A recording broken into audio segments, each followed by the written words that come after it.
Before we start, tell us where you're watching from. We love seeing our Tales Flicks family from all over the world. This story is about a man who gave his family everything, only to find out they were planning to take it all. What would you have done in their place? Let me know in the comments. Arthur Blackwood raised his champagne glass, the light from the grand chandeliers of the Chicago Grand Hotel fracturing into 1,000 tiny rainbows on the crystal. The applause was a thunderous wave washing over him, a warm tribute to a 40-year career.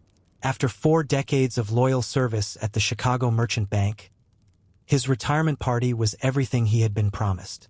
Polished and perfect, except for one detail: the strange, suffocating tension emanating from his own family's table.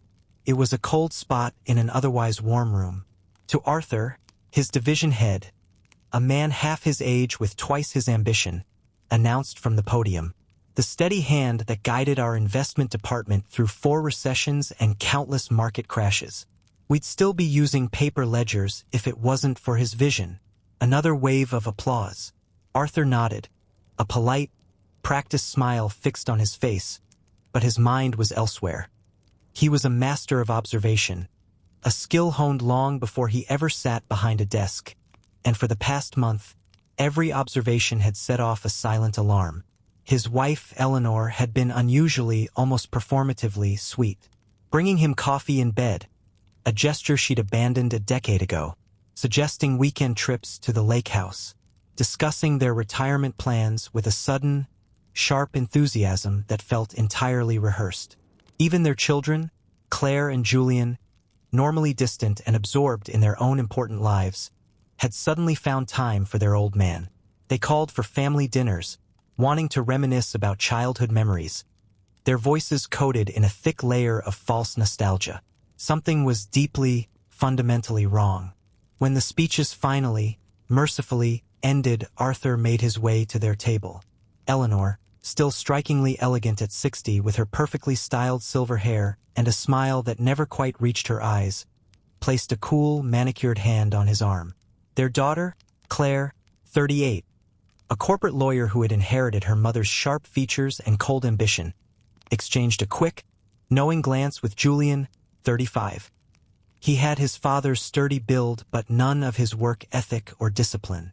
"Congratulations, Dad," Julian said, his voice laced with an odd, triumphant excitement. "We have a special surprise for you," Eleanor added, her blue eyes glittering with something that looked a lot like greed. A little retirement gift. Arthur watched, his heart beating a slow, heavy rhythm, as his wife reached into her designer purse. She pulled out a thick manila envelope and slid it across the polished table. Came to a stop right in front of him. "What's this?" Arthur asked, his voice calm, betraying nothing, though a cold knot of certainty was already forming in his stomach. "Open it," Claire urged, a smirk playing on her lips. He noticed her phone was positioned discreetly on her lap, the small red light of the camera glowing faintly. She was recording his reaction. With steady hands, Arthur opened the envelope. Inside, neatly stacked, were legal documents, divorce papers, transfer of assets forms, pension disbursement authorizations. Everything was meticulously prepared, requiring only his signature to sign away his entire life's work. "We thought we'd make this easy on you," Eleanor explained, her voice a hollow performance of sympathy. "One signature, and you can begin your new life, unburdened and free. Your pension is ours. The house is ours. You get nothing," Julian added with a smug, cruel smirk, already spending his inheritance in his head. Claire leaned forward, her expression purely triumphant. "Congratulations on 40 years of wasting your life, old man. Now you can finally enjoy it." Arthur stared at the documents, his face a perfect mask of calm. Behind his eyes, however, a dormant volcano of ice-cold fury was beginning to stir. For 40 years he had lived a double life. To them, he was Arthur Blackwood, the mild-mannered, predictable bank executive. They had no idea about the man he was before banking, the skills he possessed, the shadowy network of global connections he maintained, or the labyrinth of offshore accounts he had meticulously built over decades. They thought they knew the man they were married to, the man who raised them. They were about to learn they didn't know him at all. He reached into his jacket and took out his Mont Blanc pen, an anniversary gift from Eleanor on their 25th. The irony was exquisite. He uncapped it slowly, the small click echoing in the sudden silence at the table, and signed each document with a steady, deliberate hand. "Understood," he said simply, his voice even. He tucked the pen back into his breast pocket. His family exchanged victorious, smug looks as Arthur stood up from the table. "I'll clear out my office and be gone by morning." "That would be for the best," Eleanor agreed, not even looking up at him. She was already scrolling through luxury vacation packages on her phone. 3 days later, the perfect world Eleanor had built for herself began to shatter. Her phone started buzzing with calls from their private bank, each one more frantic than the last. Arthur Blackwood had vanished, not just from their home, but from existence as they knew it. Their joint accounts, which should have held a small fortune, had been completely and legally emptied. The retirement party was the last time anyone had seen or heard from him. Then Claire's phone rang. It was the family attorney, his voice cracking with panic. "It's happening much faster than we planned," he warned her. "Everything is gone. The accounts, the investments, it's all been liquidated." Arthur had been preparing for this day for 15 long years. The first crack in the facade of their perfect marriage had appeared on the night of their 25th anniversary. He had come upstairs to find Eleanor asleep, her phone buzzing on the nightstand.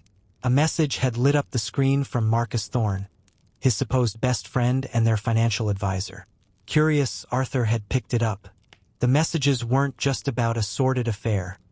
They were a blueprint for his own destruction. They detailed a cold, calculated, long-term plot to secure their future together, funded by his pension, once his usefulness had ended.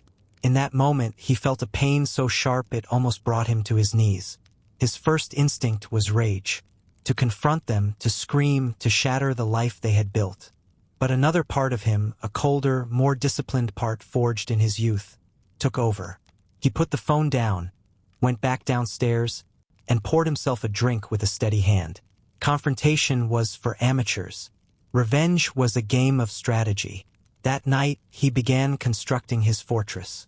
He started building an elaborate exit strategy, a multi-layered plan he codenamed Operation Endgame. Now, in a secure, anonymous apartment across town, one of 7 properties he owned through a web of shell companies, Arthur sat in the blue glow of 3 monitors. He was a ghost in the machine, and he watched as his family's frantic panic unfolded in real time. Eleanor, her voice shrill with disbelief, was on the phone with the bank. "What do you mean, a zero balance? That's impossible." Julian, panicked, was calling Arthur's old colleagues, only to discover his father's entire personnel file had been digitally scrubbed from the bank system. It was as if he'd never worked there. Claire, the brilliant lawyer, was using all her legal connections, but every attempt to locate her father, to trace his assets, hit a sophisticated, impenetrable digital firewall. "He can't just vanish." Eleanor snapped at Marcus Thorne as they sat in her pristine, white kitchen. Marcus, once handsome and suave, was now bloated and sweating. His confidence evaporated. "He's a boring banker, not a ghost." "Your boring banker husband withdrew exactly $10,000 in cash from 20 different branches across the state yesterday," Marcus replied, his hands shaking so badly he spilled his coffee. "That's $200,000 in untraceable cash. The man is a ghost." "Impossible," Eleanor scoffed, her denial a flimsy shield. "Arthur doesn't have the spine for something like this." Just then, Marcus's phone chimed with a new email notification. He read the subject line, and all the color drained from his face. "What is it?" Eleanor demanded, her patience gone. I've just been flagged for an emergency audit by the Securities and Exchange Commission," he whispered, his voice trembling. "Someone anonymously submitted evidence of irregularities in my client accounts. Decades worth of evidence." Across town, Arthur allowed himself a thin, cold smile as he pressed send on another encrypted email. This one went directly to the CEO of Julian's investment firm, attaching a meticulously documented file of his son's insider trading scheme, complete with dates, times, and transaction records. For Claire, his calculating, ruthless daughter, Arthur had prepared something truly special. He accessed a secure server and uploaded a package of documents directly to the Ethics Committee of the State Bar Association. It contained irrefutable proof that she had deliberately buried exculpatory evidence in 3 of her most high-profile cases, sending innocent people to jail to secure convictions and advance her career. The fallout was swift and brutal. Within 48 hours, Julian was fired and under federal investigation. Claire was summoned for an emergency bar committee hearing that would end her career. Marcus Thorne's office was raided by federal agents, who carried out box after box of files. And Eleanor, alone in their sprawling house, received a foreclosure notice. Arthur had taken out a secret second mortgage years ago, and the payments were now 3 months overdue. The home she had plotted to keep was being taken away. The shattered family gathered at the house, drowning in a sea of panic and accusations. "This has to be Arthur's doing," Claire insisted, her voice raw with fury as she paced the living room. "He must have been planning this for years." "That's ridiculous," Eleanor shot back, clinging to her image of her husband as a weak, simple man. "He doesn't have the brains or the backbone for this."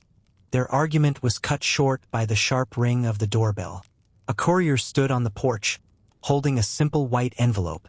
Inside was a handwritten note in Arthur's perfect, elegant script. "Chess is about anticipating your opponent's moves. You've been playing checkers your entire lives. The game has just begun. A." Beneath the note was a single, glossy photograph.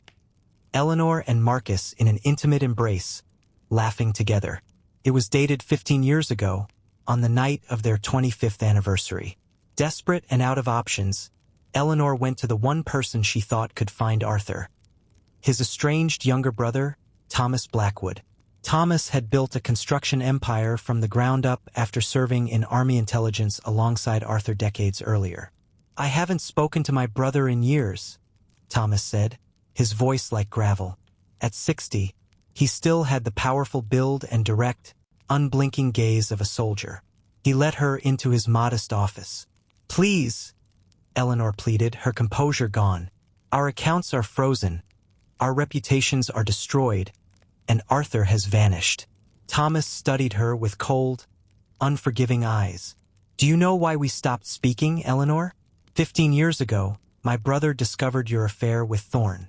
He came to me not for revenge, but for advice. He was heartbroken.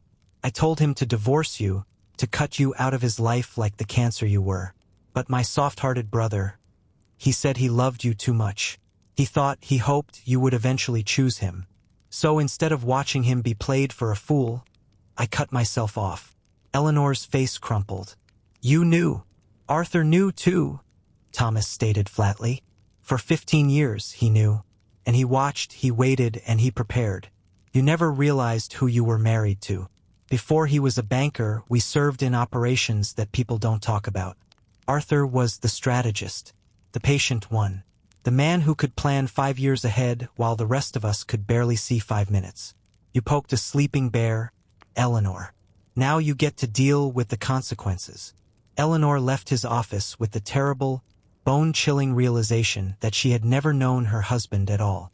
That evening, Marcus Thorne returned to his luxury condo to find Arthur sitting calmly in his favorite armchair, a glass of whiskey in his hand. How did you get in here?" Marcus gasped, stumbling backward. "The same way I got into your accounts, your emails, and your dirty little offshore holdings in the Caymans," Arthur replied evenly. "You really should have picked a better password than Eleanor's birthday. What do you want?" Marcus stammered, a man completely defeated. "I want you to deliver a message to my family," Arthur said, standing to leave, his presence filling the room with a quiet, menacing authority. "Tell them I may forgive many things, but betrayal isn't one of them."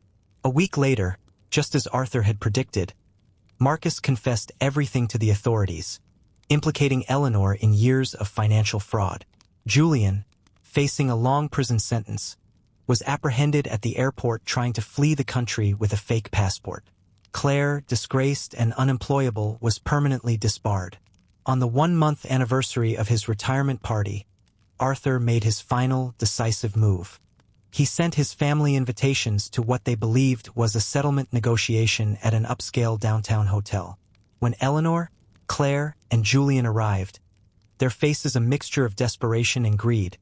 They were met not by lawyers, but by a wall of reporters and federal investigators. Arthur had anonymously tipped off every major news outlet in the city. As the cameras flashed and microphones were shoved in their faces, a giant projector screen in the conference room behind them flickered to life. It displayed a horrifying slideshow of their crimes for the world to see. Bank records, secretly recorded conversations, time-stamped photographs. It was a comprehensive, undeniable portrait of a family's greed and betrayal. Arthur never appeared in person. Instead, a final video message played, his calm, recorded voice filling the stunned silence. At my retirement dinner, my family planned to take everything I had worked for. What they didn't realize was that I had been preparing for their betrayal for 15 years. I signed those papers knowing it was the last time I would ever give them anything. 6 months later, on a private terrace overlooking the breathtaking Amalfi Coast in Italy, Arthur Blackwood sipped a cold drink and read the news from Chicago on his tablet. Eleanor had been indicted on multiple charges. Julian had accepted a plea deal for a 5-year sentence. Claire, having avoided criminal charges, was working as a hostess in a suburban restaurant. His phone rang. It was Thomas. "They're all facing sentencing next week," Thomas said. "Are you coming back?" Arthur watched the sun dip below the glittering sea, painting the sky in shades of orange and purple. "No," he replied, a sense of profound peace settling over him. "I've already given them enough of my life."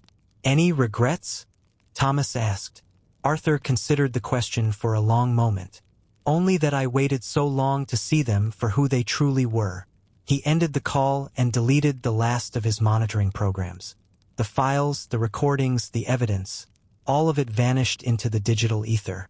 The game was over. Checkmate. He turned off his phone and walked down to the shore, leaving no footprints in the wet sand as the tide rose to wash the slate clean behind him. So, Tales Flick's family, who do you think was wrong here, him or her? This one is complicated. Comment one word that describes how this story made you feel. If this story touched you, please like and subscribe for more real-life stories that will keep you on the edge of your seat. Your like helps these untold stories reach someone who needs them. Don't miss the next story, subscribe and turn on notifications. Thanks for watching, and we'll see you next time.